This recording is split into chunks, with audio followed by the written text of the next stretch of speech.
back to my channel. So today I just wanted to do a quick catch up with you and a bit of a life update. So I really hope you enjoyed today's video. So for those of you who are coming back to my channel, then thank you so much for checking out my content and taking the time out of your lives to watch my videos. That is really amazing of you. And if you're new, then hello. So my name is Amy and I live in the UK and Wales. And I have 3 children, so I have a 16-year-old, a 12-year-old and an 8-month-old, which is crazy, she's growing so fast. So I thought I would do a quick catch-up and just give you a bit of a life update. So the first thing I wanted to talk about is all the home improvements we're currently trying to do. So I feel like every time we fix something in this house, something else is broken. So we recently got our dishwasher and washing machine, the piping behind there was leaking quite badly. And we pulled it out and everything, and there was quite a large amount of water, and obviously water's got to go somewhere, so I was really worried we'd have to replace all of the cupboards going around and everything, but thankfully we didn't actually get any water damage. So I have to say that I'm quite unimpressed with our original plumber, and it was actually my daughter's boyfriend who is training to be a plumber but actually told us what needed to be fixed and everything. So him and my partner managed to fix it together. We did have to buy some tools off Amazon, but it definitely worked out way cheaper than it would have if we called out a professional. So I'm really grateful that we managed to save a little bit of money there. But it just turned out that the connection, there was a leakage. I don't know anything about plumbing, guys, so I can't tell you exactly what was wrong. But all I care about is now fixed, and I don't have to worry about leaking anymore, because obviously there's quite a few of us. My dishwasher and washing machine is always on, and yeah, I was just really worried about water damage, but fingers crossed, luckily now it's fixed and it seems to be okay, so I'm really hoping. So cross your fingers with me that it's going to stay fixed and that it's going to be okay, and I won't have to fix it again or anything like that. So hopefully that's taken care of now. So that's something that's done. Also, all of our interior doors when we moved into this house, so for those of you who don't know, I've lived here now just over a year, and when we moved in, everything needed to be done. The house needed so much help. The people that were here before did not look after it, so I'm in rented accommodation for those of you who don't know, and it just needed everything doing to it.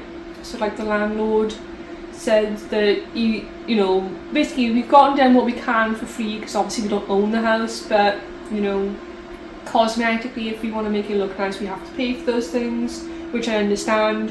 So I do want to still replace my whole my stairs and landing carpet, because I hate it so much. It's so ugly, and I don't really show it very much on my channel. I think I've shown it a couple of times, but I really hate it. So I'm hoping to get that done now in the next couple of weeks, and I'm so excited because I really dislike that carpet. I think it just lets the house down, because obviously your stairs, that's one of the first things that you see when you come into the house. And then all the interior doors of our house, I think they need to be replaced, but according to the landlord, they're okay. They had a surveyor come out, whatever you call it. I don't know the technical terms for these things. I'm so sorry, guys, I don't do DIY at all, I'm terrible. But they've all the door handles have been replaced, basically, because with the door handles, you'd go around and you'd screw the screws back into the door handles, because they were literally falling off. They were that bad, they were falling apart. So they've all been replaced, which I'm happy with. They look so much better. But now I want to get wood filler, because there's holes in the doors and stuff. I don't know what, whoever lived here before just obviously didn't care. But anyways, they all need to be filled in and painted white, so I really want to get that done. So that's the next thing I'm going to do. So I just need to order all the things from Amazon, and yeah, there's just always something. And with the light fitting, the very top bit that sits on top of the ceiling, that fell down in the kitchen, so we've had to put that back. And every time you do something, something else needs to be done. We've done quite a lot here already, so it is looking, I really wish I had before pictures, because it would have been so good to be able to show you guys how much we've managed to do.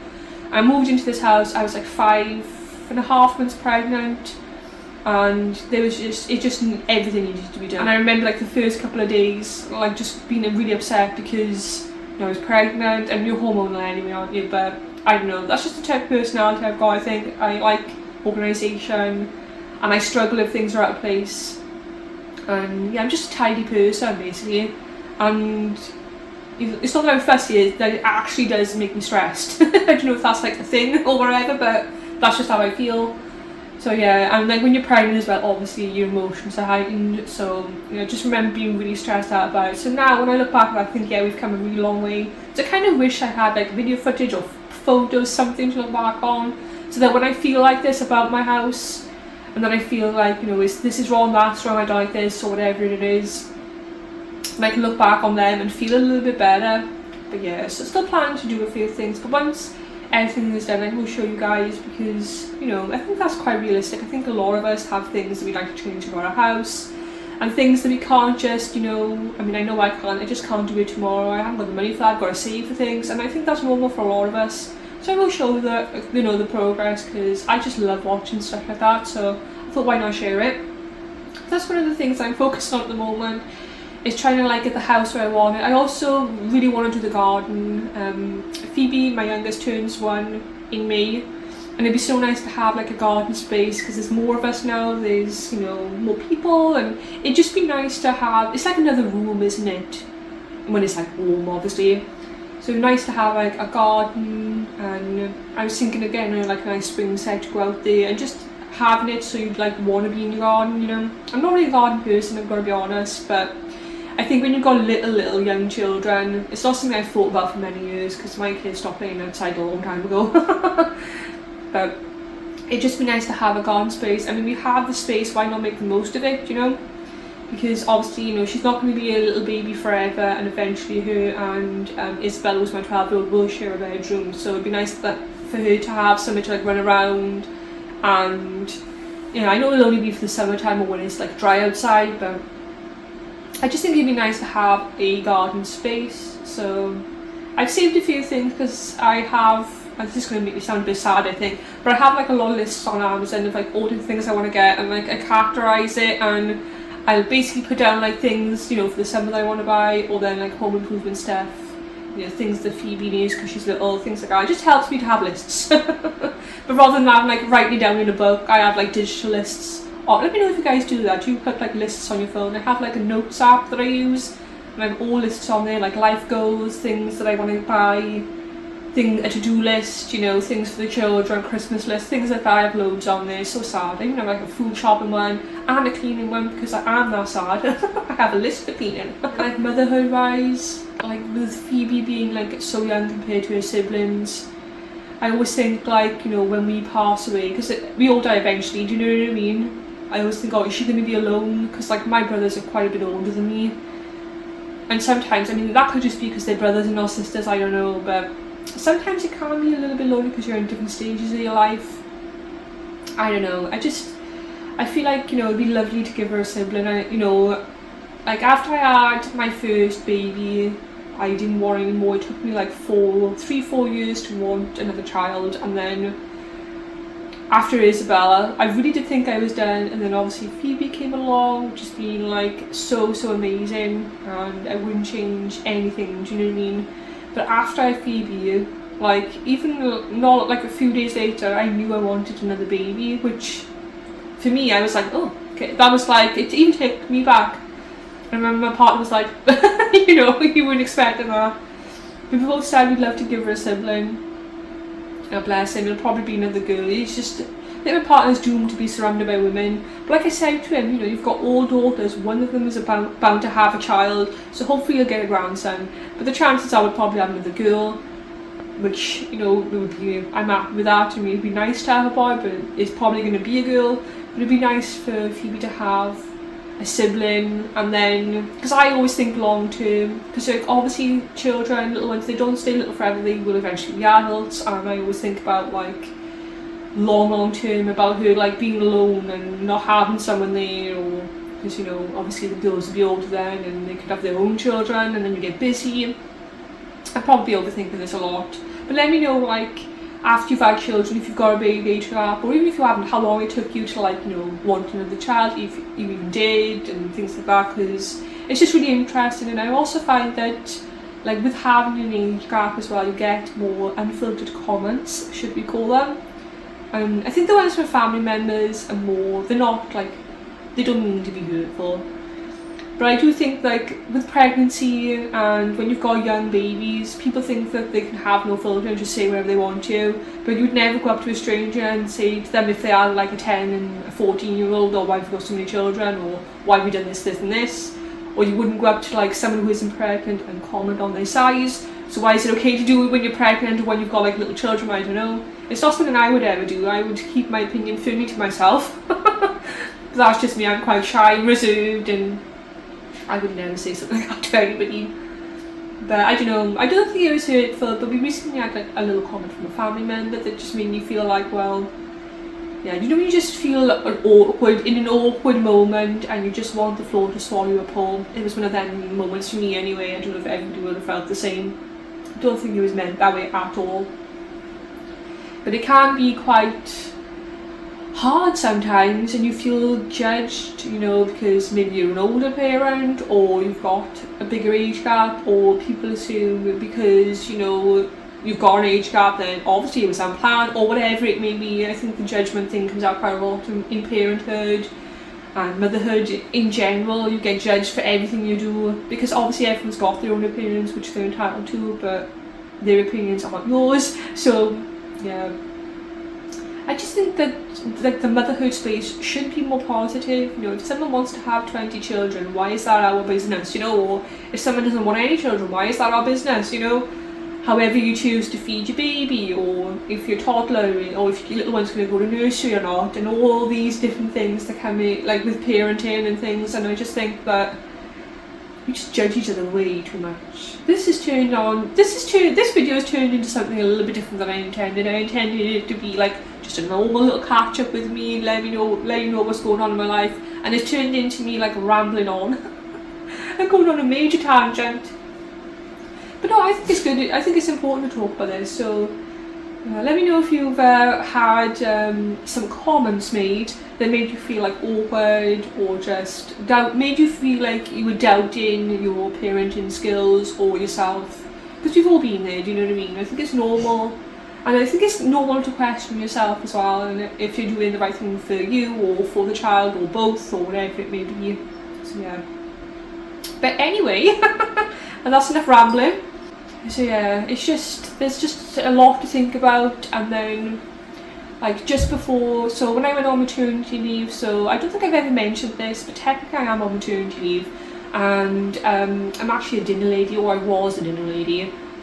So I relocated, so where I used to work, I can't work there anymore because it's so far away from where I live now that to have transport there and to obviously put my little one into childcare, so I don't have anybody that can watch my little one. So for those of you who don't know, my mum actually passed away when I was pregnant with my first child. We don't have anybody, everybody works full time, we don't have like someone to watch the little ones, so she would have to go into childcare, and to put her in at this age without like any free hours or anything, which don't start until the 3 year, it just wouldn't be, the childcare would cost more than my wages basically. So obviously I won't be like returning to work and everything, but I have like, do you know when like you've been on maternity leave, I think it's for like a year or so, and then you have to like do everything officially over the phone, and it makes me a little bit nervous. I always get nervous about stuff like that. Let me know if you're the same. I don't know why. I think it's because it's been so long, and yeah, I just get nervous about things like that. I feel like, how am I ever going to remember anything, you know? But I've got that phone call coming up, and it's just, yeah, it just makes me sad. And then obviously then I'm not going to be on like maternity leave anymore, and it'll be more like official. And then I'm like, you know, because we're not in a position where I'm going to be able to stay home forever, so and I have to try and think about like what I want to do. I have thought about it, like what I'm going to do work-wise and things. I think I am going to have to get like a night work, to be honest, which I don't mind. I'm actually a bit of a night owl anyway. But I can't see any other options, and obviously I'm talking about now when my little one actually starts school. And then maybe getting like night job somewhere, doing nights. I'll do anything, to be honest. I'm not really that fussy. As long as it pays the bills, it doesn't really matter what you do. Let's obviously you've got a profession, but I've done loads of different things. My main thing I used to do before I started having children was working in retail, which I absolutely loved working in retail. I found that so much fun to do. But then like when my children were really little, then I just worked in a school being like a dinner lady because it fitted in so well with school hours, and you get like school holidays off, so you don't have to worry about trying to find childcare. Because for me, and for, I'm sure you can relate to this, for pretty much every parent out there, childcare is so expensive, and it's like the number one thing you struggle with when you're trying to go back to work or looking for work if you have young children and things. Where I used to live, they actually used to start like officially in school when they were 3, but where we've relocated to, they don't start school until they're 4. But you do get obviously like your free hours, is it? I'm not exactly sure the right term for it, but I think you get like 15 hours where they can go into like a nursery or daycare, whatever you want to call it. So I would probably look into that for the little one, even if I did have a job by then or not, just because, you know, it's nice for them to like socialise and things. And I know we went to like the park. There's a really nice park up by us, which I will do a vlog about because it's such a lovely place to go, especially if you've got like dogs and little ones. We were up there the other day, and there was this other little boy playing in the park. He must have been about 2, and Phoebe was just mesmerised. She loved him. She just, yeah, you could tell she wanted to like walk. She wanted to get and play with him, but obviously, you know, she's not walking yet. So I think she'd love nursery. And yeah, I mean, I used to go to like regular baby groups with Phoebe when she was first born, up until she was about 6 months old. And then with like Christmas and everything, I just ended up stopping going. So I may look into like taking her back to one of them again, because I feel like she needs, obviously she's got her sisters, we're always, you know, out and about doing stuff, but I feel like she needs like little ones. So I might start doing that again. You know when you like just don't go somewhere for a little bit?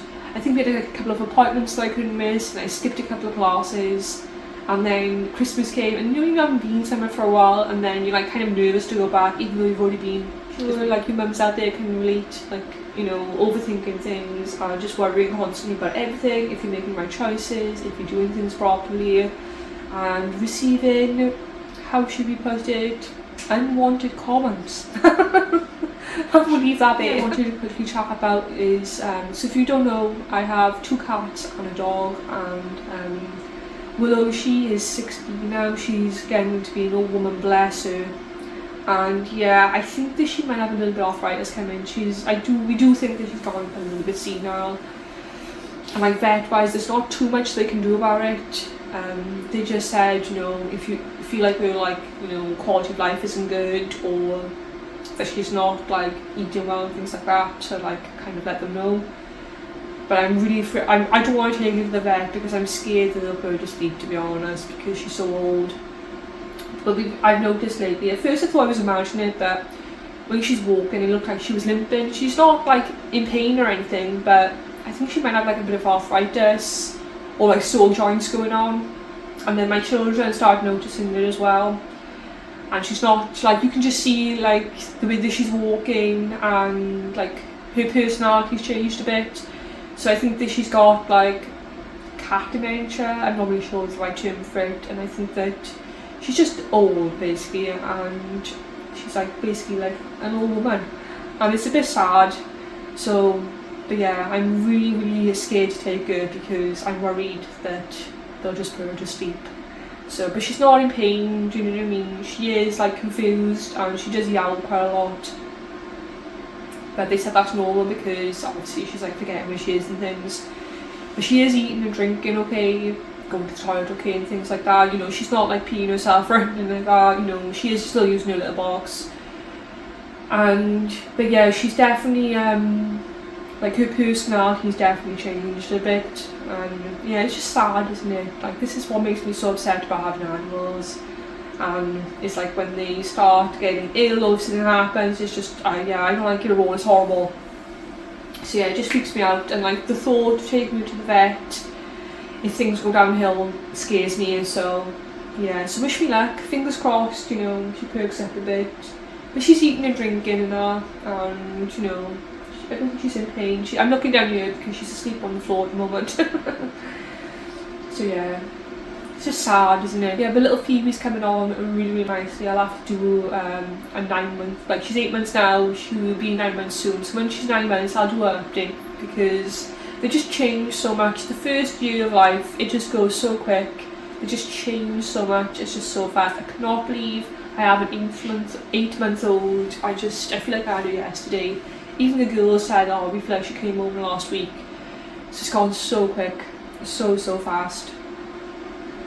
But yeah, I have to say, like, motherhood and things, I just feel like, yeah, I'm sure you guys can relate, sometimes you do feel like judged, or yeah, it's just, I've never understood, like I would never go up to a pregnant lady and say, you know, you're looking a certain way, or, you know, this is how many children you should be having, or if someone, you know, if I was out and someone had a really large family, I would never go over to them and say anything, or if they had like a huge age gap, I would never comment on it. I just don't see why people think it's okay to comment, you know what I mean? Because you wouldn't just randomly go up to someone and comment about their life if it didn't involve children and parenting. So let me know if you kind of get what I'm trying to say there. Anyways, I feel like I've rambled on for so long. I hope you guys enjoyed this chatty video. Let me know what you think. Sorry if I bored you or anything. But yeah, thank you so much for listening to me. I absolutely love having this YouTube channel because it means that I come on here and kind of just chat, kind of like you would chat having a cup with a friend in your living room. So that's been really lovely. So thank you for listening, and I hope, like I said, I haven't bored you too much. But anyways, have an amazing day, guys, and if there's anything that you would like to chat about, feel free to message me. If you've got any advice for anybody about parenting or anything I've talked about in this video, then leave it in the comments, because we're all in this together. I think some positivity and, you know, some kindness on the internet is definitely needed. Thank you so much for watching. Hope you have a lovely day. Thank you so much for keeping up with my channel and views and likes, the lovely comments, and all my new subscribers. You're very welcome. And thank you so much if you've come back and watched more content. I really appreciate it. Even if you don't comment and you're just there viewing and you never say a word, I still appreciate you. So yeah, thank you for taking the time out of your busy life to watch me complain about mine. Have an amazing day, and I hope to see you in the next one. Bye.